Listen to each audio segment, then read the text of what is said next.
Important disclaimer, this video is for educational and informational purposes only. Nothing in this video constitutes financial, investment, or trading advice. Always do your own research and consult a licensed financial advisor before making any investment decisions. Past performance does not guarantee future results. Welcome back to the channel, traders and investors. Today, we're diving deep into a fascinating microcap stock that has popped up on our hard-to-borrow screener, Zhongqiao Inc., ticker symbol ZCMD. We're going to dissect why this stock is drawing attention, what its sky-high cost to borrow means, and the unique factors that could influence its future price action, including a very recent reverse stock split. Show ZCMD chart. Let's start with a quick overview of Zhongqiao Inc., ZCMD. This company operates in the healthcare/health information services sector, providing healthcare information, education, and training to professionals primarily in the People's Republic of China, under its endemic brand. It's a very small company with a market cap sitting at just $2.04 million. Looking at recent price action, ZCMD has been a rollercoaster. Today, it's down about 8.4%.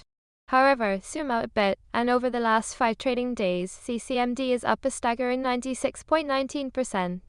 But look even further back, and over the last 30 days, the stock has done 98.45%. Volume-wise, today saw 1,427,448 shares traded, which is significantly below its 30-day average volume of 3,421,488 shares, giving it a relative volume of about 0.4 times average. What is cost to borrow and why it matters?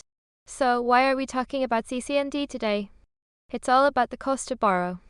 For those new to short selling, when you want to bet against a stock, you borrow shares from a broker, sell them, and hope to buy them back later at a low price. But borrowing those shares isn't free. There's a fee called the cost to borrow, or CTB.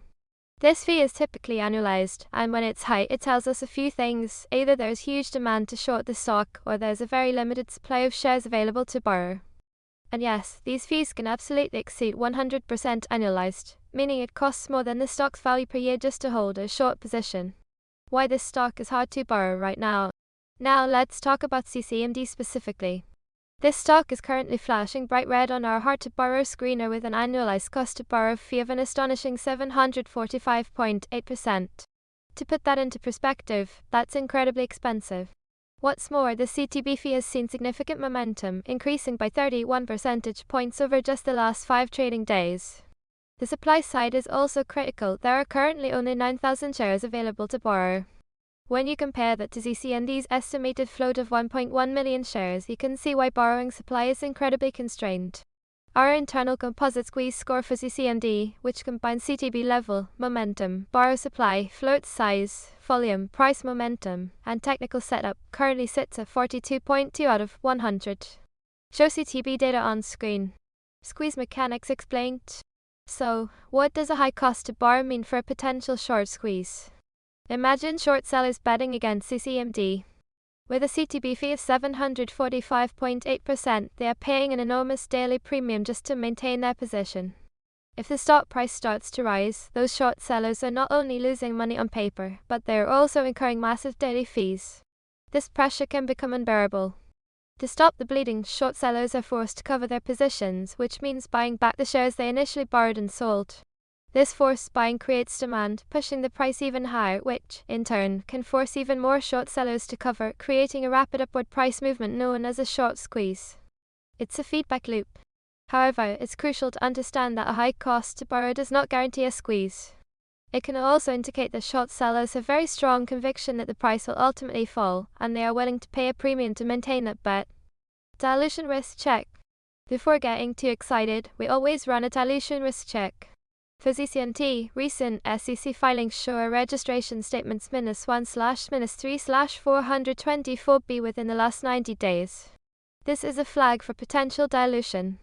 In simple terms, this means the company may issue new shares to raise capital. If new shares are issued, it increases the total number of shares available in the market. This added supply can dilute the value of existing shares and, critically for a squeeze thesis, it can provide more shares for short sellers to cover their positions with, or for new short sellers to enter, thereby offsetting or even negating the upward pressure from a short squeeze. Recent reverse split watch. Another critical factor for ZCMD is its very recent reverse stock split. John Chow Inc. executed a 1-4-3 reverse stock split on June 29, which was just 8 days ago. A reverse split reduces the number of outstanding shares and, proportionally, increases the share price. For example, if you had 3 shares at $1 each after a 1-4-3 split, you would have 1 share at $3. Historically, with many microcap stocks, we observe a pattern where they can see renewed volatility or a price pop within about a month after a reverse split, as the share count is reset and the price moves higher. While this is an observed tendency in some microcap names, it is a pattern, not a guarantee or a rule. Important disclaimer: this video is for educational and informational purposes only. Nothing in this video constitutes financial, investment, or trading advice. Always do your own research and consult a licensed financial advisor before making any investment decisions. Past performance does not guarantee future results. So, what should you watch for with ZCMD? Keep an eye on the cost to borrow data. Does it continue to climb, and does the borrowable share supply continue to shrink? What's the volume and price action?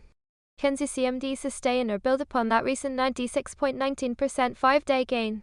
Any significant increase in buying volume relative to a 30-day average would be a key indicator.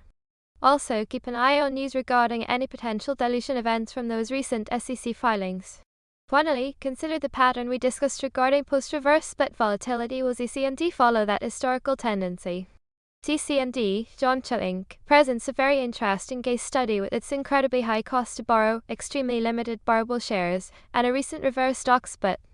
These factors combined with its microcap status make it one to watch for educational purposes regarding short squeeze dynamics. However, the existing dilution risk means vigilance is key. Always remember to do your own thorough due diligence.